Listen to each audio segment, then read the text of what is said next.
Витербо – один из самых сохранившихся средневековых городов Италии. Еще его называют городом пап.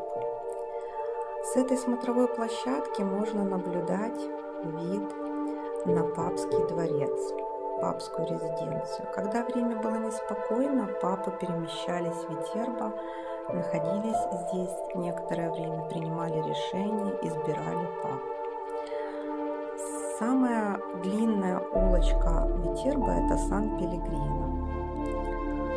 Гуляя по ней, можно наблюдать красивую средневековую, сохранившуюся в первозданном виде архитектуру, узкие каменные улочки, арки, своды, внешние лестницы.